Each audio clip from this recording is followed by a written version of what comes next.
मैं अकाली दल या होर कोई भी पार्टी नहीं ज्वाइन कर रहा। पंजाब हरियाणा की लड़ाई विढ़ दी गई आ भी दीप सिद्धू ने हरियाणा दे लई कुछ कहा। लखे दे घरे जाके माता नूं ते बापू जी नूं मिल के आया, सिर्फ परिवार नूं इक्को ही गल कह के आया भी असीं एज आ फैमिली तुहाडे नाल आ जी। ਬੱਬੂ ਮਾਨ नाल मेरा कोई निजी वैर विरोध नहीं आ, वो गल सिद्धांतक आ, गल जमीरां दी आ। ਜਿਹੜੇ ਢੱਡਰੀਆਂ वाले बाबे आ उन्हां ने जिस तरह धर्म नूं, जिस तरह गुरु नूं, ज्ञान नूं, अध्यात्म नूं डिफाइन किया, वो एक नवें ज्ञान विग्यान ते एक मॉडर्न जिहड़ी यह एजुकेशन चल रही है उस आधार ते डिफाइन करी जाते आ। निजी मेरी कोई लड़ाई नहीं आ, साडी लड़ाई पंजाब दी आ, पंजाब लई खड़े आ ते पंजाब लई लड़ रहे आ, आपदी धरती आपदे लोकां लई लड़ रहे आ। वाहिगुरू जी का खालसा, वाहिगुरू जी की फतेह। दो चार गल्लां संगत दे नाल रूबरू हो के करनियां सी ਜਿਹੜੀਆਂ बड़ियां ਜ਼ਰੂਰੀ ਆ, क्योंकि बड़े तरह के भरम ते भुलेखे पा दिते जाते आ। ਉਹ दो चार गल्लां है कि पहली गल ਜਿਹੜੀ मैं क्लीयर करनी आ ते बड़ी जरूरी आ यह गल क्लीयर करनी भी मैं अकाली दल या होर कोई भी पार्टी नहीं ज्वाइन कर रहा। सो जिस तरह दीयां गल्लां कहियां गईयां, जिस तरह का एक बिरतांत या एक नैरेटिव सिरजिया जा रहा भी दीप सिद्धू अकाली दल ज्वाइन कर रहा, ये किसी गल च कोई आधार नहीं आ, ये बिना आधार तो कीतियां होईयां गल्लां। सो मैं कोई भी पार्टी या अकाली दल नहीं ज्वाइन कर रहा। तुसीं निश्चिंत रहो इस गल तो भी थोड़े जज्बातां ते किते दीप सिद्धू कॉम्प्रोमाइज़ कर जूगा, समझौता कर जूगा या असीं पंजाब दे हक्कां नाल समझौता कर जांगे, ये कदे हो ही नहीं सकता।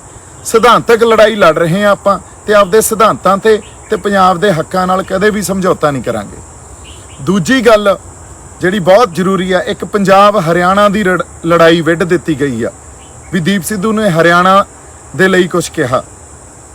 इस गल नूं मैं दोबारा फिर संबोधन कर दिना और इनू हिंदी च गल करदिआं ताकि साडे हरियाणे वाले जिहड़े भरा उन्हां दे भी गल समझ च आ जाए। जदों 25 तरीक नूं ते 26 तरीक नूं नवंबर नूं, जब 25 और 26 नवंबर हमने फैसला किया भी हम दिल्ली जाएंगे पंजाब और हरियाणा से, सो 25 नवंबर को जो इस आंदोलन का, हमारे संघर्ष का जो एक रूप रेखा तय करनी थी वो हरियाणा ने तय की। हरियाणा ने उस दिन बैरिकेड भी तोड़े, उस दिन वाटर कैनन्स को भी बंद किया और उखाड़ उखाड़ फेंका। तो एक संघर्ष का एक चेहरा और एक रूपरेखा जिसको तय किया गया, जो मिथी गई, वो हरियाणा ने मिथी। सो हरियाणा ने इस संघर्ष को शुरू किया और पंजाब ने दिल्ली जाने के लिए, और पंजाब ने 26 तारीख को उसी रूपरेखा को बरकरार रखा। सो हरियाणा और पंजाब तो कभी आपस में अलग हो ही नहीं सकते, और स्पेशली इस संघर्ष ने हरियाणा और पंजाब की जो कुछ दूरी थी उसको भी मिटा दिया और हमें एक कर दिया। हरियाणा के जो हमारे लोग हैं उनके ऊपर मुझे गर्व है, I am proud of them. और दूसरी बात, जब मैं जेल में बैठा था तो मुझे हरियाणा वालों ने ही संभाला, मेरे तो दोस्त बहुत हरियाणा में हैं। सो हरियाणा के अगेंस्ट तो मैं कभी कोई बात कर ही नहीं सकता क्योंकि वो भी हमारे ही हैं। पर जो मैं बात कर रहा था वो थी, क्या थी वो, मैं पॉलिटिकल स्ट्रक्चर की या पॉलिटिकल स्ट्रगल की बात कर रहा था। पंजाब और हरियाणा के जो मसले हैं और समस्याएं हैं वो अलग अलग हैं, ये तो किसी अंधे को भी पता होगा। पंजाब आज अगर किसानी का संघर्ष अपना लड़ रहा है तो साथ में पंजाब के मसले, पंजाब अपनी भाषा का, जिन्हों माँ बोली पंजाबी कहने हैं, उसका भी संघर्ष लड़ता है। पंजाब अपने पानियों का भी संघर्ष लड़ता है। पंजाब, हमारे यहाँ से प्रवास इतना हो रहा है, अभी हमारे जो नौजवान हैं वो छोड़ छोड़ कर अमेरिका, कनाडा, ऑस्ट्रेलिया जा रहे हैं, वो भी एक संघर्ष है हमारा। हमारा यहाँ जो कैंसर बेल्ट है, जिस तरह की फसलें हमें दे दी गई हैं, जो ग्रीन रेवोल्यूशन जब आया था तो वो भी एक हम संघर्ष लड़ रहे हैं। पंजाब के नौजवान जिनको बोला जा रहा था उड़ता पंजाब, नशे में पड़ गए हैं, तो वो भी एक संघर्ष है। हमारा संघर्ष, हमारे जो फ़लसफ़े हैं, हमारा श्री गुरु ग्रंथ साहब की जिस तरह निरादर होता है, वो भी एक संघर्ष है। तो पंजाब की जो मसले हैं वो किसानी के साथ साथ और भी बड़े मसले हैं जो पंजाब के आज मौजूदा मसले बने हुए हैं और हरियाणा के अलग हैं। सो इस चीज को अगर समझिए तो जब कोई पॉलिटिकल स्ट्रगल होती है, जब हम सरकार के साथ लड़ते हैं, तो हरियाणा का संघर्ष हमेशा ही एक इंडियन सेंट्रिक होता है, क्योंकि उनका जो इतिहास है वो 1966 से शुरू हुआ है। उससे पहले तो हमारा एक कॉमन, एक साझा इतिहास है। हमारा पंजाब में इंडियन सेंट्रिक संघर्ष नहीं है, पंजाब में बड़ी तरह के संघर्ष लड़े गए हैं। पंजाब में अगर आप देखिए तो पंजाब में जिस तरह का हम संघर्ष पीसफुल लड़ रहे हैं, ये भी लड़ा गया है। पंजाब में आर्म स्ट्रगल भी लड़ी गई है पंजाब में, और 1984 में जो सब कुछ हुआ वो भी हम सब ने विटनेस किया। सो इसलिए अगर मैं कोई स्ट्रगल की बात करूं और पॉलिटिकल स्ट्रगल की बात करूं, तो पंजाब से जिस तरह सरकार डील करती है और हरियाणा से डील करती है वो कंप्लीटली डिफरेंट है। सो उसी संदर्भ में मैंने वो बात की थी, बल्कि इस चीज को किसी भी नेगेटिव वे में नहीं लिया जाना चाहिए। अगर किसी को भी मेरे कहे हुए लफ्ज या जो मैंने बोला उससे कोई कंफ्यूजन पैदा हुई है या किसी के दिल में कोई ठेस पहुंची है, तो मैं अपने लफ्ज रीफ्रेज करता हूं, उनको दोबारा ये बोलता हूं भी हरियाणा हमारा भाई है। हरियाणा वालों ने जो संघर्ष का साथ दिया है, जिस तरह संघर्ष लड़ा है और जिस तरह हम हरियाणा में बैठे हैं वहाँ आप लोगों ने सेवा की है, वो बाकमाल है।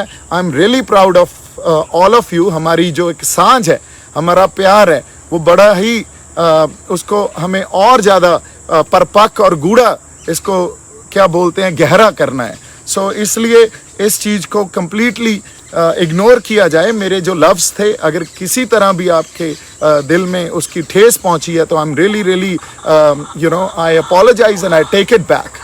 दूसरी बात, हुण एक बब्बू मान ते मेरी कोई जिहड़ी प्रतिक्रिया सी ते उन्हां ते जिहड़ी मैं गल कही उहनूं किवें लिया गया।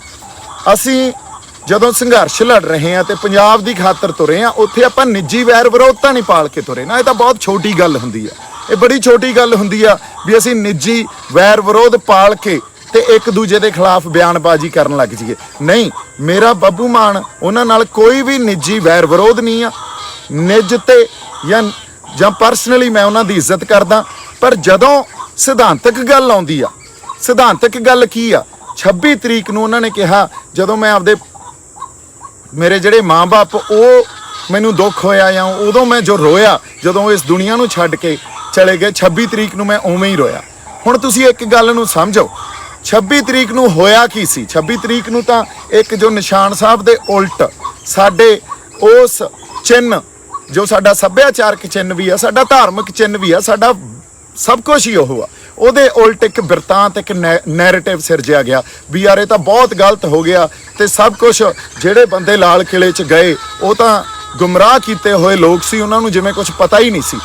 ਹੁਣ ਉਹ ਨੈਰੇਟਿਵ ਕਿਸ ਗੱਲ ਦੇ ਉਲਟ ਗਿਆ? ਉਹ ਨੈਰੇਟਿਵ ਇੱਕ ਉਸ ਵੇਲੇ ਪੰਜਾਬ ਦਾ ਜੋ ਸੱਭਿਆਚਾਰ ਆ, ਪੰਜਾਬ ਦਾ ਇੱਕ ਸੱਭਿਆਚਾਰਕ ਹਿੱਸਾ ਜਾਂ ਧਰਮ ਦਾ ਸਾਡਾ ਇੱਕ ਚਿੰਨ੍ਹ ਆ, ਉਹਦੇ ਉਲਟ ਗਿਆ। ਉਹਦੇ ਨਿਸ਼ਾਨ ਸਾਹਿਬ ਹੀ ਲਹਿਰਾਇਆ ਸੀ ਨਾ।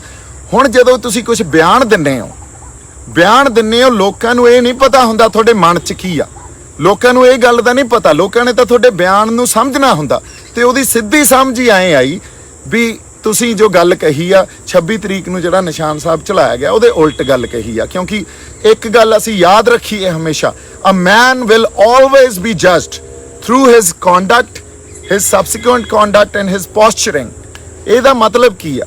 ਇਨਸਾਨ ਜਦੋਂ ਨਾ ਕੋਈ ਵੀ ਜੱਜ ਕੀਤਾ ਜਾਂਦਾ, ਉਹਦੇ ਵਿਹਾਰ ਤੋਂ, ਉਹਦੀਆਂ ਗੱਲਾਂ ਬਾਤਾਂ ਤੋਂ, ਉਹਦੇ ਬਿਆਨਾਂ ਤੋਂ, ਤੇ ਉਹਦੇ ਕਿਸ ਤਰ੍ਹਾਂ ਦਾ ਪੋਸਚਰ ਆ, ਕਿਸੇ ਘਟਨਾ ਨੂੰ ਲੈ ਕੇ ਪ੍ਰਤੀਕਿਰਿਆ ਕੀ ਆ, ਉਸ ਗੱਲ ਤੋਂ ਜੱਜ ਕੀਤਾ ਜਾਂਦਾ। ਸਾਨੂੰ ਨਹੀਂ ਪਤਾ ਤੁਹਾਡੇ ਮਨ 'ਚ ਕੀ ਪਿਆ ਸੀ, ਅਸੀਂ ਅੰਤਰਯਾਮੀ ਥੋੜ੍ਹੀ ਆ। ਫਿਰ ਜਦੋਂ 26 ਤਰੀਕ ਨੂੰ ਤੁਹਾਡਾ ਫਰਜ਼ ਬਣਦਾ ਸੀ ਸਿਧਾਂਤ ਤੇ ਖੜਨਾ, ਸਿਧਾਂਤ ਦੀ ਪਹਿਰਾਦਾਰੀ ਕਰਨੀ, ਉਦੋਂ ਤੁਸੀਂ ਕਨਫਿਊਜ਼ਡ ਸਟੇਟਮੈਂਟ ਦੇ ਰਹੇ ਹੋ ਤੇ ਫਿਰ ਉਹਨੂੰ ਕਲੈਰੀਫਾਈ ਕਰ ਰਹੇ ਹੋ ਵੀ ਨਹੀਂ ਜੀ ਮੈਂ ਆ ਨਹੀਂ ਕਿਹਾ ਸੀ, ਮੈਂ ਤਾਂ ਆ ਕਿਹਾ ਸੀ। ਸੋ ਸਿਧਾਂਤਕ ਜਿਹੜੀ ਲੜਾਈ ਆ ਨਾ, ਉੱਥੇ ਅੱਜ ਦੀਪ ਸਿੱਧੂ ਇਹ ਗੱਲ ਸੰਗਤ ਸਾਹਮਣੇ ਕਬੂਲਦਾ ਵੀ ਸਿਧਾਂਤ ਤੇ ਕਦੇ ਵੀ ਕੰਪਰੋਮਾਈਜ਼ ਨਹੀਂ ਕੀਤਾ ਜਾਊਗਾ। ਸਿਧਾਂਤ ਤੇ ਜਿਹੜੀ ਵਿਰੋਧਤਾ ਹੋਊਗੀ ਉਹ ਸਪਸ਼ਟ ਰੂਪ 'ਚ ਹੋਊਗੀ, ਚਾਹੇ ਕੋਈ ਵੀ ਹੋਵੇ। ਹਾਂ, ਪਰਸਨਲੀ ਮੇਰੀ ਕੋਈ ਲੜਾਈ ਨਹੀਂ ਆ, ਮੈਂ ਉਹਨਾਂ ਦੀ ਇੱਜ਼ਤ ਕਰਦਾ, ਪਰ ਸਿਧਾਂਤਕ ਤੌਰ ਤੇ ਆਪਦੀਆਂ ਜ਼ਮੀਰਾਂ ਨਹੀਂ ਮਾਰ ਸਕਦੇ। ਹਾਲਾਂਕਿ ਬੱਬੂ ਮਾਨ ਬਾਈ ਨੂੰ ਇਹ ਗੱਲ ਕਹਿਣੀ ਚਾਹੀਦੀ ਸੀ ਵੀ ਜਿਹੜਾ ਨਿਸ਼ਾਨ ਸਾਹਿਬ ਲਾਲ ਕਿਲੇ ਤੇ ਲਹਿਰਾਇਆ ਗਿਆ ਨਾ, ਉਹ ਕੁਛ ਗਲਤ ਨਹੀਂ ਹੋਇਆ। ਅਸੀਂ ਬੜੇ ਸ਼ਾਂਤਮਈ ਇੱਕ ਖਾਲੀ ਪੋਲ ਤੇ ਜਾ ਕੇ ਸਾਡੀ ਸੰਗਤ ਨੇ ਨਿਸ਼ਾਨ ਸਾਹਿਬ ਆਪਦਾ ਉੱਥੇ ਤੇ ਕਿਸਾਨੀ ਝੰਡਾ ਇੱਕ ਪ੍ਰੋਟੈਸਟ ਰੋਸ ਵਜੋਂ ਸਰਕਾਰ ਨੂੰ ਜਗਾਉਣ ਖਾਤਰ ਅਸੀਂ ਲਾਤਾ। ਤੇ ਉਹ ਤਾਂ ਬੜਾ ਇਤਿਹਾਸਕ ਦਿਨ ਸੀ ਜੇ ਤੁਸੀਂ ਸੰਘਰਸ਼ ਦੇ ਉਸ ਵਹਿਣ 'ਚ ਬਹਿ ਕੇ ਤੁਸੀਂ ਉਸ ਗੱਲ ਨੂੰ ਸਮਝੋਗੇ।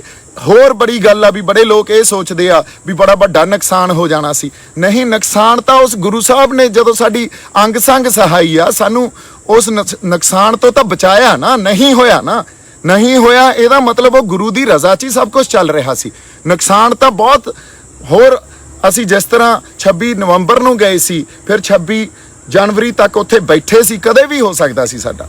ਸੋ ਜੇ ਸਾਡੇ ਗੁਰੂ ਅੰਗ ਸੰਗ ਸਹਾਈ ਆ ਸਾਡਾ, ਤੇ ਅਸੀਂ ਆਪਦੇ ਜਿਹੜੇ ਸਿਧਾਂਤ ਤੇ ਪਹਿਰਾ ਹੀ ਨਾ ਦਈਏ ਤੇ ਸਿਧਾਂਤ ਤੇ ਸਪਸ਼ਟਤਾ ਨਾ ਰੱਖੀਏ, ਤੇ ਅਸੀਂ ਜੇ ਕੋਈ ਆਪਦੀ ਭਾਸ਼ਾ ਜਾਂ ਬਿਆਨਬਾਜ਼ੀ ਇਹੋ ਜਿਹੀ ਕਰੀਏ ਉਹਦਾ ਕੋਈ ਵੀ ਮਤਲਬ ਨਿਕਲ ਸਕਦਾ। ਤੇ 26 ਤਰੀਕ ਨੂੰ ਉਹਦਾ ਜੋ ਮਤਲਬ ਨਿਕਲਿਆ ਉਹ ਤੁਹਾਨੂੰ ਵੀ ਪਤਾ, ਤੇ ਤੁਹਾਨੂੰ ਮੁੜ ਕੇ ਆ ਕੇ ਉਹਦੇ ਤੇ ਸਫਾਈ ਦੇਣੀ ਪਈ। ਇਹਦਾ ਮਤਲਬ ਕੀ ਸੀ? ਇਹਦਾ ਮਤਲਬ ਇਹੀ ਸੀ, ਤੁਹਾਡੇ ਬਿਆਨ ਨੇ 26 ਤਰੀਕ ਨੂੰ ਜੋ ਇੱਕ ਨੈਰੇਟਿਵ ਸਿਰਜਿਆ ਗਿਆ ਸੀ ਵੀ ਨਿਸ਼ਾਨ ਸਾਹਿਬ ਲਾ ਕੇ ਤੇ ਕਿਸਾਨੀ ਝੰਡਾ ਲਾ ਕੇ ਇਹ ਤਾਂ ਯਾਰ ਸੰਘਰਸ਼ ਨੂੰ ਢਾਹ ਲੱਗ ਗਈ, ਉਹਨੂੰ ਹੀ ਹੈਲਪ ਕੀਤੀ ਆ, ਨਾ ਕਿ ਸਿਧਾਂਤ ਤੇ ਤੁਸੀਂ ਪਹਿਰਾ ਦਿੱਤਾ। ਸੋ ਇਸ ਕਰਕੇ ਸਿਧਾਂਤਕ ਵਖਰੇਵਾਂ, ਸਿਧਾਂਤ ਤੇ ਜਦੋਂ ਵੀ ਕਿਤੇ ਗੱਲ ਆਊਗੀ ਜੇ ਕਿਤੇ ਸਾਡੇ 'ਚ ਉੱਥੇ ਵਖਰੇਵੇਂ ਆ, ਤੇ ਸਿਧਾਂਤ ਕੀ ਆ? ਸਿਧਾਂਤ ਸਾਡਾ ਨਿਸ਼ਾਨ ਸਾਹਿਬ ਦਾ ਸਿਧਾਂਤ ਆ, ਸਰਬੱਤ ਦੇ ਭਲੇ ਦਾ ਸਿਧਾਂਤ ਆ, ਉਸ ਚਿੰਨ੍ਹ ਦਾ ਸਿਧਾਂਤ ਆ ਜਿਹਦੇ ਅਧੀਨ ਸਾਨੂੰ ਮਲਕੀਅਤ ਮਿਲੀ ਆ, ਸਾਨੂੰ ਜ਼ਮੀਨਾਂ ਮਿਲੀਆਂ, ਅਸੀਂ ਸਰਦਾਰ ਬਣੇ ਆ, ਅਸੀਂ ਜ਼ਮੀਨਾਂ ਦੇ ਮਾਲਕ ਬਣੇ ਆ। ਸੋ ਸਾਡੇ ਉਸ ਸਿਧਾਂਤ ਤੋਂ, ਸਾਡੇ ਉਹਨਾਂ ਚਿੰਨ੍ਹਾਂ ਤੋਂ ਅਸੀਂ ਮੁਨਕਰ ਨਹੀਂ ਹੋ ਸਕਦੇ। ਉਹਨਾਂ ਚਿੰਨ੍ਹਾਂ ਤੋਂ ਅਸੀਂ ਪਾਸੇ ਜਾ ਕੇ ਆਪਦੀਆਂ ਜ਼ਮੀਨਾਂ ਨਹੀਂ ਬਚਾ ਸਕਦੇ। ਪਹਿਲਾਂ ਜ਼ਮੀਰ ਜਿਉਂਦੀ ਰੱਖਣੀ ਪਊਗੀ, ਫਿਰ ਜ਼ਮੀਨ ਬਚਾਉਣੀ ਪਊਗੀ। ਸੋ ਫਿਰ ਹੀ ਜ਼ਮੀਨ ਬਚੂਗੀ। ਜੇ ਜ਼ਮੀਰ ਜਿਉਂਦੀ ਨਹੀਂ ਹੈ ਤਾਂ ਅੱਜ ਗਈ ਕਿ ਕੱਲ ਗਈ। ਇਸ ਕਰਕੇ ਜਦੋਂ ਸਿਧਾਂਤ ਤੇ ਗੱਲ ਆਵੇ ਉਦੋਂ ਸਪਸ਼ਟਤਾ ਹੋਣੀ ਬਹੁਤ ਜ਼ਰੂਰੀ ਆ। ਇਹ ਗੱਲ ਮੈਂ ਕਲੀਅਰ ਕਰ ਦੇਣੀ ਆ। ਬਾਕੀ ਕਿਸੇ ਤਰ੍ਹਾਂ ਦਾ ਕੋਈ ਨਿੱਜੀ ਵੈਰ ਵਿਰੋਧ ਨਹੀਂ ਆ। ਸਿਧਾਂਤ ਤੇ ਮੈਂ ਕਿਸੇ ਨੂੰ ਨਹੀਂ ਬਖਸ਼ਣਾ, ਚਾਹੇ ਫਿਰ ਕੋਈ ਵੀ ਹੋਵੇ। ਇਸ ਕਰਕੇ ਇਸ ਗੱਲ ਨੂੰ ਕਿਸੇ ਨਿੱਜ ਦੇ ਥਰੂ ਨਾ ਦੇਖਿਆ ਜਾਵੇ। ਇਹ ਗੱਲ ਇੱਕ ਵੱਡੇ ਪਰਪਸ 'ਚ ਕਹੀ ਹੋਈ ਗੱਲ ਸੀ। ਅਗਲੀ ਗੱਲ ਜਿਹੜੀ ਬਾਬਾ ਢੱਡਰੀਆਂ ਵਾਲੇ ਆ ਉਹਨਾਂ ਬਾਰੇ ਗੱਲ ਕਹੀ ਸੀ, ਉਹਨਾਂ ਨੂੰ ਮੈਂ ਇੱਕ ਹੋਰ ਬੇਨਤੀ ਕਰਦਾ ਵੀ ਤੁਸੀਂ ਸਿੱਖ ਪ੍ਰਚਾਰਕ ਹੋ, ਤੁਹਾਡੇ ਨਾਲ ਆਰਗਿਊ ਕਰਦਾ ਤਾਂ ਮੈਂ ਸੋਭਦਾ ਹੀ ਨਹੀਂ। ਤੁਹਾਨੂੰ ਤਾਂ ਬੜਾ ਪਤਾ ਹੋਣਾ ਚਾਹੀਦਾ ਸੀ। ਤੁਸੀਂ ਜਿਹੜੀ ਅਧਿਆਤਮ ਨੂੰ ਮਨੁੱਖੀ ਬੁੱਧੀ ਦੇ ਥਰੂ ਐਕਸਪਲੇਨ ਕਰਦੇ ਹੋ ਨਾ, ਤੁਹਾਡੇ ਬਹੁਤ ਵੀਡੀਓਜ਼ ਪਈਆਂ, ਤੁਸੀਂ ਪਲੀਜ਼ ਆਪ ਜਾ ਕੇ ਦੇਖੋ। ਅਧਿਆਤਮ ਨੂੰ ਤੇ ਗਿਆਨ ਨੂੰ ਸਿਰਫ ਤੁਸੀਂ ਦਿਮਾਗ ਤੱਕ, ਵੀ ਦਿਮਾਗ 'ਚ ਗਿਆਨ ਗ੍ਰਹਿਣ ਕਰੋ, ਇੱਥੋਂ ਤੱਕ ਸੀਮਤ ਕਰਦੇ ਹੋ। ਗਿਆਨ ਤਾਂ ਆਤਮਾ ਨਾਲ ਸੰਬੰਧ ਹੁੰਦਾ ਤੇ ਅਧਿਆਤਮ ਦਾ ਸੰਬੰਧ ਵੀ ਆਤਮਾ ਨਾਲ ਆ। ਸੋ ਇਸ ਕਰਕੇ ਤੁਸੀਂ ਜਿਸ ਤਰ੍ਹਾਂ ਵੀ ਗੁਰੂ ਜਿਹੜਾ ਤੇ ਗਿਆਨ ਕੀ ਆ, ਇੱਕ ਜਿਹੜਾ ਅਸੀਂ ਅੱਜ ਪੂਜੀ ਜਾਂਦੇ ਆ ਜਿਹਨੂੰ, ਉਹ ਤਾਂ ਜ਼ਰੀਆ, ਤੇ ਗਿਆਨ ਗੁਰੂ ਆ। ਤੇ ਗਿਆਨ ਨੂੰ ਤਾਂ ਇੱਥੇ ਦਿਮਾਗ 'ਚ ਅਸੀਂ ਸਮਝਣਾ ਹੁੰਦਾ। ਨਹੀਂ, ਅਧਿਆਤਮ ਦੀਆਂ ਗੱਲਾਂ ਜਿਹੜੀਆਂ ਉਹ ਬੜੀਆਂ ਵੱਖਰੀਆਂ ਹੁੰਦੀਆਂ। ਅਧਿਆਤਮ ਦੀਆਂ ਗੱਲਾਂ ਵਿਆਖਿਆ ਤੋਂ ਵੀ ਪਰਾਂ ਦੀਆਂ ਹੁੰਦੀਆਂ। ਉਹ ਤਾਂ ਰੂਹਾਂ ਦੇ ਰਿਸ਼ਤੇ ਆ, ਤੇ ਰੂਹਾਂ ਦੀ ਗੱਲ ਅਸੀਂ ਦਿਮਾਗ ਤੱਕ ਨਹੀਂ ਸੀਮਤ ਕਰ ਸਕਦੇ, ਮਨੁੱਖੀ ਬੁੱਧੀ ਤੱਕ ਸੀਮਤ ਨਹੀਂ ਕਰ ਸਕਦੇ। ਤੁਹਾਨੂੰ ਇਹਨਾਂ ਗੱਲਾਂ ਬਾਰੇ ਜ਼ਿਆਦਾ ਪਤਾ। ਸੋ ਇਸੇ ਕਰਕੇ ਜੇ ਮੈਂ ਤੁਹਾਡੇ ਨਾਲ ਇਹ ਗੱਲ ਕਰ ਰਿਹਾ ਤਾਂ ਮੈਂ ਦੁਬਾਰਾ ਕਹਿਣਾ ਵੀ ਮੈਂ ਤੁਹਾਡੇ ਨਾਲ ਆਰਗਿਊ ਕਰਦਾ ਸੋਭਦਾ ਨਹੀਂ। ਇੱਕ ਨਾ ਤੁਸੀਂ ਸਰਕਾਰ ਦੀਆਂ ਐਨਕਾਂ ਲਾ ਕੇ ਪਾਸੇ ਰੱਖੋ। ਸਰਕਾਰ ਜਿਵੇਂ ਗੱਲਾਂ ਨੂੰ ਦੇਖਦੀ ਆ ਜਾਂ ਡਿਫਾਈਨ ਕਰਦੀ ਆ, ਉਸ ਤਰ੍ਹਾਂ ਤੁਸੀਂ ਗੁਰੂ ਨੂੰ ਤੇ ਗਿਆਨ ਨੂੰ ਡਿਫਾਈਨ ਨਾ ਕਰੋ। ਜਾਂ ਜਿਵੇਂ ਤੁਸੀਂ ਕਿਹਾ ਵੀ ਇਹ ਗਰਮ ਖਿਆਲੀਏ, ਨਹੀਂ, ਮੈਂ ਤੁਹਾਨੂੰ ਬਾਬਾ ਜੀ ਗੱਲ ਇਹ ਕਹਿਣਾ, ਬੇਨਤੀ ਕਰਦਾ ਵੀ ਗਰਮ ਖਿਆਲੀ ਕੁਛ ਨਹੀਂ ਹੁੰਦਾ, ਨਰਮ ਖਿਆਲੀ ਵੀ ਕੁਛ ਨਹੀਂ ਹੁੰਦਾ। ਕਈ ਬੰਦਿਆਂ ਨੇ ਸਾਰੀ ਉਮਰ ਸੋਟੀ ਨਹੀਂ ਕਿਸੇ ਦੇ ਮਾਰੀ ਹੁੰਦੀ, ਉਹ ਬੜੇ ਵੱਡੇ ਯੋਧੇ ਬਣ ਜਾਂਦੇ ਆ, ਹਨਾ। ਉਹ ਸਰਕਮਸਟੈਂਸਸ ਕੀ ਆ, ਸਿਚੁਏਸ਼ਨ ਕੀ ਆ, ਉਹਨਾਂ ਦਾ ਪ੍ਰੇਰਨਾ ਦਾ ਸਰੋਤ ਕੀ ਆ, ਇਹ ਗੱਲ ਡਿਸਾਈਡ ਕਰਦੀ ਆ ਵੀ ਉਸ ਵੇਲੇ ਉਹ ਗਰਮ ਖਿਆਲੀ ਆ ਕਿ ਨਰਮ ਖਿਆਲੀ ਆ। ਸੋ ਇਹ ਤਾਂ ਸਰਕਾਰ ਦੀਆਂ ਬਣਾਈਆਂ ਹੋਈਆਂ, ਇਹ ਕੰਪਾਰਟਮੈਂਟਲਾਈਜੇਸ਼ਨ ਕੀਤੀ ਹੋਈ ਆ ਸਰਕਾਰ ਦੀ, ਜਾਂ ਜਿਹੜਾ ਸਟੇਟ ਆ ਇਹ ਉਹਨਾਂ ਦੀ ਕੰਪਾਰਟਮੈਂਟਲਾਈਜੇਸ਼ਨ ਜਾਂ ਉਹਨਾਂ ਦੀ ਬਾਈਨਰੀਜ਼ ਜਾਂ ਧਿਰਾਂ ਕ੍ਰੀਏਟ ਕੀਤੀਆਂ ਹੋਈਆਂ ਵੀ ਆਹ ਫਲਾਨਾ ਨਰਮ ਖਿਆਲੀ ਆ ਤੇ ਆਹ ਗਰਮ ਖਿਆਲੀ ਆ। ਅਦਰਵਾਈਜ਼ ਸਰਕਮਸਟੈਂਸਸ ਡਿਸਾਈਡ ਕਰਦੇ ਆ ਬੰਦੇ ਦਾ ਬਿਹੇਵੀਅਰ ਕੀ ਆ, ਤੇ ਉਸ ਬਿਹੇਵੀਅਰ ਦੇ ਨਾਲ ਤੁਸੀਂ ਐਕਸ਼ਨ ਕੀ ਲੈ ਰਹੇ ਹੋ। ਸੋ ਮੇਰੀ ਬੇਨਤੀ ਇੰਨੀ ਆ, ਜਿਸ ਤਰ੍ਹਾਂ ਤੁਸੀਂ ਆ ਨਵੇਂ ਗਿਆਨ ਵਿਗਿਆਨ ਜਾਂ ਮਾਡਰਨ ਐਜੂਕੇਸ਼ਨ ਦੇ ਥਰੂ ਅਧਿਆਤਮ ਨੂੰ, ਗੁਰੂ ਨੂੰ ਤੇ ਗਿਆਨ ਨੂੰ ਡਿਫਾਈਨ ਕਰਦੇ ਹੋ, ਇਹਦੇ ਬਾਰੇ ਤੁਹਾਨੂੰ ਇੱਕ ਵਾਰੀ ਦੁਬਾਰਾ ਆਪ ਸੋਚਣਾ ਚਾਹੀਦਾ ਜੀ। ਤੀਜੀ ਗੱਲ ਜਿਹੜੀ ਬੜੀ ਜ਼ਰੂਰੀ ਹੈ, ਇੱਕ ਹੋਰ ਗੱਲ ਆਪਣੀ ਕਰਨੀ ਆ ਵੀ ਅੱਜ ਤੱਕ ਮੈਂ ਇਹ ਕਹਿੰਦਾ ਆ ਰਿਹਾ, ਸੰਘਰਸ਼ ਸਾਡਾ ਸਾਂਝਾ, ਅਸੀਂ ਇਕੱਠੇ ਹੋ ਕੇ ਲੜੀਏ। ਚਲੋ ਪੁਰਾਣੀਆਂ ਗੱਲਾਂ ਜੋ ਹੋ ਗਈਆਂ ਉਹਦੇ ਤੇ ਮਿੱਟੀ ਪਾਈਏ, ਇਕੱਠੇ ਹੋ ਕੇ ਲੜੀਏ, ਏਕੇ 'ਚ ਰਹਿ ਕੇ ਲੜੀਏ। ਤੁਸੀਂ ਵੇਖੋ ਡਿਬਡਬਾ ਸਾਹਿਬ, ਨਵਰੀਤ ਨੇ ਆਪਦੀ ਜਾਨ ਵਾਰ ਗਿਆ, ਉਹ ਡਿਬਡਬਾ ਸਾਹਿਬ ਵੀ ਉੱਥੋਂ ਸੰਘਰਸ਼ ਤੋਂ ਉਹਨਾਂ ਦਾ ਦਿਲ ਟੁੱਟਿਆ। ਉਹ ਮੈਨੂੰ ਐਂ ਲੱਗਦਾ, ਇਹ ਮੇਰੀ ਅੰਡਰਸਟੈਂਡਿੰਗ ਆ, ਹੋ ਸਕਦਾ ਮੈਂ ਗਲਤ ਵੀ ਹੋਵਾਂ, ਪਰ ਉਹ ਸੰਘਰਸ਼ ਤੋਂ ਪਾਸੇ ਹੋ ਗਏ ਜਾਂ ਕੀਤੇ ਗਏ। ਜਿਹੜੇ ਬੰਦੇ ਜਿਨ੍ਹਾਂ ਦੇ ਪਰਿਵਾਰ ਜਾਨ ਮਾਰ ਗਏ, ਆਪਦੀ ਵਾਰ ਗਏ ਸੰਘਰਸ਼ ਤੋਂ, ਜਿਨ੍ਹਾਂ ਨੇ ਕੁਰਬਾਨੀਆਂ ਕਰਤੀਆਂ, ਅਸੀਂ ਉਹਨਾਂ ਨੂੰ ਕਿਵੇਂ ਦਰਕਿਨਾਰ ਕਰ ਸਕਦੇ ਹਾਂ? ਸੋ ਏਕੇ 'ਚ ਰਹਿ ਕੇ ਇਕੱਠੇ ਹੋ ਕੇ ਅਸੀਂ ਸੰਘਰਸ਼ ਲੜੀਏ। ਅੱਜ ਸਾਡੇ ਕਿਸੇ ਬੰਦੇ ਤੇ, ਅੱਜ ਮੈਂ ਜਿਵੇਂ ਲੱਖੇ ਦੇ ਘਰੇ ਜਾ ਕੇ ਮਾਤਾ ਨੂੰ ਤੇ ਬਾਪੂ ਜੀ ਨੂੰ ਮਿਲ ਕੇ ਆਇਆ, ਸਿਰਫ ਪਰਿਵਾਰ ਨੂੰ ਇੱਕੋ ਹੀ ਗੱਲ ਕਹਿ ਕੇ ਆਇਆ ਵੀ ਅਸੀਂ ਐਜ਼ ਅ ਫੈਮਿਲੀ ਤੁਹਾਡੇ ਨਾਲ ਆ ਜੀ। ਇਹ ਗੱਲਾਂ ਆਪਾਂ ਨੂੰ ਨਜਿੱਠਣੀਆਂ ਪੈਣੀਆਂ, ਇਕੱਠੇ ਰਲ ਮਿਲ ਕੇ ਨਜਿੱਠਣੀਆਂ ਪੈਣੀਆਂ। ਸੋ ਕੋਈ ਗੱਲ ਨਹੀਂ, ਜੇ ਕੱਲ ਨੂੰ ਕੋਈ ਭੀੜ ਪੈਂਦੀ ਆ ਤਾਂ ਮੈਂ ਸਿਰਫ ਇੱਕ ਫੋਨ ਕਾਲ ਅਵੇ ਆ, ਤੇ ਤੁਸੀਂ ਜਦੋਂ ਵੀ ਮੇਰੇ ਨਾਲ ਕਿਸੇ ਵੀ ਤਰ੍ਹਾਂ ਗੱਲ ਕਰ ਸਕਦੇ ਹੋ। ਤੇ ਬਾਕੀ ਮੈਂ ਉਹ ਸਾਰੇ ਪ੍ਰੋਸੈਸ ਚੋਂ ਲੰਘਿਆ ਆ। ਹਜੇ ਲੱਖੇ ਨੇ ਫੇਸ ਕਰਨਾ, ਜਾਂ ਤਾਂ ਬਾਰ-ਬਾਰ ਗੱਲ ਨਿਬੜਦੀ ਆ ਤਾਂ ਬਾਹਲੀ ਵਧੀਆ ਗੱਲ ਆ, ਪਰਮਾਤਮਾ ਅਕਾਲ ਪੁਰਖ ਵਾਹਿਗੁਰੂ ਜਿਹੜਾ ਉਹ ਮਿਹਰ ਕਰਦੇ, ਜੇ ਨਹੀਂ ਨਿਬੜਦੀ ਤਾਂ ਆਪਾਂ ਨਾਲ ਖੜੇ ਆ। ਸੋ 3-4 ਜਿਹੜੀਆਂ ਗੱਲਾਂ ਆਪਣੀਆਂ ਕਰਨੀਆਂ ਬੜੀਆਂ ਜ਼ਰੂਰੀ ਸੀ।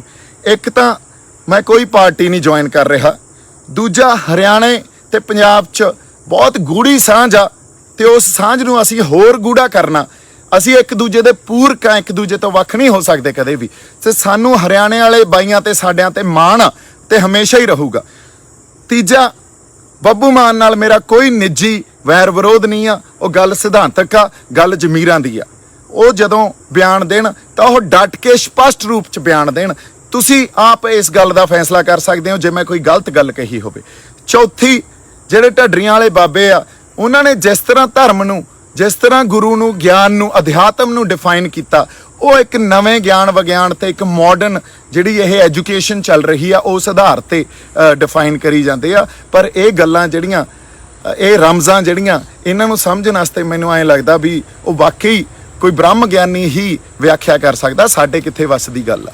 ਸੋ ਉਹਨਾਂ ਨੂੰ ਮੈਂ ਇੱਕ ਵਾਰੀ ਇਹ ਵੀ ਗੱਲ ਕਹਿਣਾ ਵੀ ਬੜੇ ਸੰਗਤ ਦੇ ਮਨਾਂ 'ਚ ਜਦੋਂ ਤੁਸੀਂ ਇਹੋ ਜਿਹੀਆਂ ਗੱਲਾਂ ਕਰਦੇ ਹੋ ਉਦੋਂ ਦੁੱਖ ਹੁੰਦਾ, ਪਰ ਕੋਈ ਕਹਿੰਦਾ ਨਹੀਂ। ਤੇ ਮੈਂ ਆ ਕੇ ਇਹ ਗੱਲਾਂ ਛੇੜ ਲੀਆਂ। ਇਸ ਲਈ ਮੈਨੂੰ ਬਹੁਤ ਬੰਦੇ ਇਹ ਵੀ ਕਹਿ ਰਹੇ ਆ ਵੀ ਬਾਈ ਇੰਨੇ ਫਰੰਟ ਇੱਕੋ ਵਾਰੀ ਖੋਲਤੇ ਯਾਰ। ਬਾਈ ਜੀ, ਜਦੋਂ ਸਿਧਾਂਤ ਤੇ ਗੱਲ ਆਊਗੀ ਉਦੋਂ ਚਾਹੇ 15-20-100 ਫਰੰਟ ਕਿਹੜਾ ਨਾ ਇਕੱਠੇ ਖੁੱਲ ਜਾਣ, ਉਦੋਂ ਸਰਕਾਰ ਨਾਲ ਵੀ ਲੜਾਂਗੇ ਤੇ ਉਹਨਾਂ ਬੰਦਿਆਂ ਨਾਲ ਵੀ ਲੜਾਂਗੇ ਜਿਹੜੇ ਬੰਦੇ ਸਿਧਾਂਤ ਤੇ ਪਹਿਰਾ ਨਹੀਂ ਦਿੰਦੇ। ਸੋ ਸਿਧਾਂਤਕ ਵਿਰੋਧਤਾ ਜਾਰੀ ਰਹੂਗੀ, ਸਪਸ਼ਟ ਤੇ ਖੁੱਲੇ ਰੂਪ 'ਚ ਜਾਰੀ ਰਹੂਗੀ। ਅਦਰਵਾਈਜ਼ ਨਿੱਜੀ ਤੌਰ ਤੇ ਕਿਸੇ ਨਾਲ ਕੋਈ ਵੈਰ ਵਿਰੋਧ ਨਹੀਂ ਆ। ਸੰਘਰਸ਼ ਅਸੀਂ ਏਕੇ 'ਚ ਰਹਿ ਕੇ ਲੜੀਏ, ਏਕਾ ਹੀ ਸਾਡੀ ਤਾਕਤ ਆ, ਤੇ ਉਸੇ ਆਧਾਰ ਤੇ ਅਸੀਂ ਜਿੱਤ ਆਪਦੀ ਉੱਥੋਂ ਲੈ ਕੇ ਪੰਜਾਬ ਨੂੰ ਤੇ ਆਪਦੇ ਘਰਾਂ ਨੂੰ ਵਾਪਸ ਆ ਸਕਦੇ ਹਾਂ। ਇੰਨੀਆਂ ਕੁ ਗੱਲਾਂ ਮੈਂ ਤੁਹਾਡੇ ਨਾਲ ਕਰਨੀਆਂ ਸੀ। ਬਾਕੀ ਜਿਹੜੇ ਸਾਡੇ ਸਿੰਗਰ ਭਰਾਵਾਂ ਨੇ ਸਾਥ ਦਿੱਤਾ, ਉਹਨਾਂ ਦੇ ਨਾਲ ਤਾਂ ਹਮੇਸ਼ਾ ਹੀ ਖੜੇ ਆ, ਪਰ ਕਈ ਬੰਦਿਆਂ ਨੇ ਜਿਨ੍ਹਾਂ ਨੇ ਨਹੀਂ ਸਾਥ ਦਿੱਤਾ, ਜਿਨ੍ਹਾਂ ਨੇ ਪੰਜਾਬ ਦੇ ਲੋਕਾਂ ਨੇ ਤੁਹਾਡਾ ਪ੍ਰੋਫੈਸ਼ਨ ਵੀ, ਤੁਹਾਡਾ ਸਭ ਕੁਝ ਚਲਾਇਆ। ਤੁਸੀਂ ਪੰਜਾਬ ਤੇ ਜਦੋਂ ਭੀੜ ਪਈ ਆ ਤਾਂ ਕਲਾਕਾਰ ਭਾਈਚਾਰੇ ਨੇ ਜਿਹੜੇ ਨੇ ਸਾਥ ਦਿੱਤਾ ਬਾਈ ਜੀ, ਉਹ ਤਾਂ ਨਾਲ ਹੀ ਆ। ਜਿਨ੍ਹਾਂ ਨੇ ਨਹੀਂ ਦਿੱਤਾ ਉਹਨਾਂ ਨੂੰ ਫਿਰ ਆਪ ਸੋਚ ਲੈਣੀ ਚਾਹੀਦੀ ਆ ਗੱਲ। ਪਰ ਜੇ ਮੈਂ ਫਿਰ ਵੀ ਕਿਸੇ ਟੋਟੈਲਿਟੀ 'ਚ ਮੇਰੇ ਤੋਂ ਇਹ ਗੱਲ ਹੋ ਗਈ ਹੋਵੇ ਵੀ ਸਾਡੇ ਸਿੰਗਰ ਵੀ ਨਾਲ ਨਹੀਂ ਆ, ਨਹੀਂ, ਉਹ ਵੀ ਮੈਂ ਗੱਲ ਨੂੰ ਦੁਬਾਰਾ ਰੀਫਰੇਜ਼ ਕਰਦਾ। ਉਹ ਜਿਹੜੀ ਉਹਦਾ ਮਕਸਦ ਇਹੀ ਸੀ ਵੀ ਜਦੋਂ ਲੋੜ ਪੈਂਦੀ ਆ, 26 ਤਰੀਕ ਨੂੰ ਲੋੜ ਸੀ ਬਾਈ, 26 ਤਰੀਕ ਨੂੰ ਲੋੜ ਕਿਉਂ ਸੀ? ਤੁਸੀਂ ਇਹ ਵੇਖੋ, ਉਸ ਵੇਲੇ ਸਰਕਾਰ ਨੇ ਇੱਕ ਨੈਰੇਟਿਵ ਚਲਾਇਆ। ਉਹ ਨੈਰੇਟਿਵ ਕੀ ਸੀ? ਨਿਸ਼ਾਨ ਸਾਹਿਬ ਨੂੰ ਉੱਥੋਂ, ਜਾਂ ਇੱਕ ਸਾਡੇ ਫਲਸਫੇ ਨੂੰ, ਸਿੱਖ ਫਲਸਫੇ ਨੂੰ, ਕੌਮ ਦੇ ਫਲਸਫੇ ਨੂੰ ਉੱਥੋਂ ਗਾਇਬ ਹੀ ਕਰ ਦੇਣਾ। ਇੱਕ ਵਾਰੀ ਤਾਂ ਇਸ ਨੈਰੇਟਿਵ 'ਚ ਸਾਡੀ ਲੀਡਰਸ਼ਿਪ ਵੀ ਆਈ, ਉਹਨਾਂ ਨੇ ਸਾਥ ਦਿੱਤਾ। ਹੁਣ ਉਦੋਂ ਤਾਂ ਉੱਥੇ ਹੋ ਸਕਦਾ ਸਾਡੇ ਬੰਦੇ ਆਈਸੋਲੇਟ ਹੋ ਗਏ ਹੁਣ, ਨਿਸ਼ਾਨ ਸਾਹਿਬ ਵੀ ਘਟ ਗਏ ਹੁਣ, ਤੇ ਅਸੀਂ ਦੇਖਿਆ ਵੀ ਉੱਥੇ ਨਿਸ਼ਾਨ ਸਾਹਿਬ ਸੰਸਕਾਰ ਵੀ ਹੋਏ ਉਸੇ ਡਰ 'ਚੋਂ, ਜਿਹੜਾ ਡਰ ਮਾਨਸਿਕਤਾ 'ਚ ਪਾਤਾ। ਪਰ ਲੌਂਗ ਰਨ 'ਚ ਤੁਸੀਂ ਦੇਖੋਗੇ ਤਾਂ ਲੌਂਗ ਰਨ 'ਚ ਅੱਜ ਸਾਡੀ ਲੀਡਰਸ਼ਿਪ ਨੂੰ ਚਿੱਠੀਆਂ ਲਿਖਣੀਆਂ ਪੈ ਰਹੀਆਂ, ਅਗਲੇ ਤਾਂ ਮੀਟਿੰਗ ਲਈ ਨਹੀਂ ਸਾਨੂੰ ਬੁਲਾ ਰਹੇ। ਸੋ ਤੁਸੀਂ ਗੱਲਾਂ ਨੂੰ ਜੇ ਆਪਾਂ ਸਮਝਾਂਗੇ ਨਹੀਂ, ਗੱਲਾਂ ਨੂੰ ਵਿਚਾਰਾਂਗੇ ਨਹੀਂ, ਤੇ ਅਸੀਂ ਗੱਲਾਂ ਨੂੰ ਜਦੋਂ ਇੱਕ ਉਸ ਕਟਹਿਰੇ 'ਚ ਪਾ ਕੇ ਨਹੀਂ ਦੇਖਾਂਗੇ ਜਿਹੜਾ ਵਿਵੇਕ ਸਾਨੂੰ ਗੁਰੂ ਸਾਹਿਬ ਨੇ ਦਿੱਤਾ ਫਿਰ ਸਾਡੇ ਪੱਲੇ ਕੁਛ ਨਹੀਂ ਪੈਣਾ, ਫਿਰ ਆਈ ਤੁਰਦੇ ਫਿਰਦੇ ਅਸੀਂ ਟਾਈਮ ਹੀ ਪਾਸ ਕਰਾਂਗੇ। ਮੇਰੇ ਵੱਲੋਂ ਬਹੁਤ ਸਾਰਾ ਪਿਆਰ ਤੇ ਸਤਿਕਾਰ, ਜਿਉਂਦੇ ਵਸਦੇ ਰਹੋ। ਮੈਂ ਕਦੇ ਵੀ ਕਿਸੇ ਦੇ ਉਲਟ ਨਿੱਜ ਦੇ ਤੌਰ ਤੇ ਜਾ ਕੇ ਕਦੇ ਵੀ ਗੱਲ ਨਹੀਂ ਕਰ ਸਕਦਾ। ਮੇਰਾ ਜਿਹੜਾ ਵਿਰੋਧ ਜਾਂ ਮੇਰਾ ਕਿਸੇ ਤਰ੍ਹਾਂ ਦੀ ਵੀ ਕੋਈ ਸਟੇਟਮੈਂਟ ਹੋਊਗੀ ਉਹ ਸਿਧਾਂਤ ਦੇ ਆਧਾਰ ਤੇ ਹੋਊਗੀ। ਨਿੱਜੀ ਮੇਰੀ ਕੋਈ ਲੜਾਈ ਨਹੀਂ ਆ। ਸਾਡੀ ਲੜਾਈ ਪੰਜਾਬ ਦੀ ਆ, ਪੰਜਾਬ ਲਈ ਖੜੇ ਆ ਤੇ ਪੰਜਾਬ ਲਈ ਲੜ ਰਹੇ ਆ, ਆਪਦੀ ਧਰਤੀ ਆਪਦੇ ਲੋਕਾਂ ਲਈ ਲੜ ਰਹੇ ਆ, ਇਸ ਲਈ ਵਚਨਬੱਧ ਆ। ਵਾਹਿਗੁਰੂ ਜੀ ਕਾ ਖਾਲਸਾ, ਵਾਹਿਗੁਰੂ ਜੀ ਕੀ ਫਤਿਹ। E5 ਚੈਨਲ ਪੰਜਾਬੀ ਹੁਣੇ ਸਬਸਕ੍ਰਾਈਬ ਕਰੋ, ਬੈਲ ਆਈਕਨ ਤੇ ਕਲਿੱਕ ਕਰੋ।